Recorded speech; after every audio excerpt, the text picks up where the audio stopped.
నేను సూటిగా సవాలు విసురుతున్నా. తాటి చెట్టు లెక్క పెరిగితే సరిపోదు, దూలం లెక్క ఉన్నావు, దూడకున్న బుద్ధి కూడా లేదని ఆనాడు హరీష్ రావు సవాలు విసిరిండు.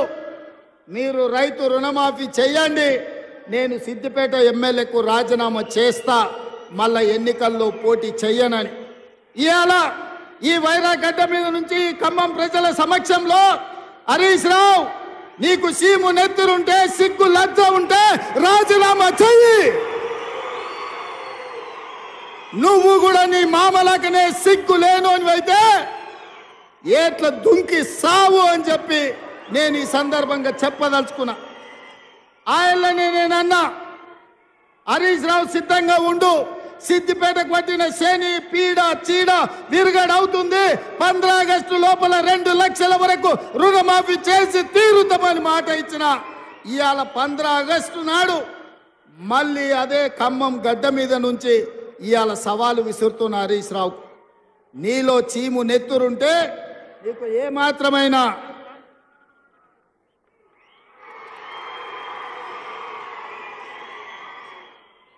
ఏమాత్రమైన సిగ్గు శరం ఉంటే రాజీనామా చెయ్యి.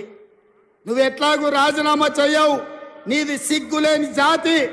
అందుకే ఇవాళ నువ్వు రాజీనామా చేయకపోతే అమరవీరుల స్తూపం దగ్గరకు వచ్చే ముక్కు నేలకు రాజు కాంగ్రెస్ పార్టీ మీద సవాలు విసిరినందుకు తెలంగాణ రైతాంగం క్షమించండి. మాట తప్పని పార్టీ కాంగ్రెస్ పార్టీ రుణమాఫీ చేసింది.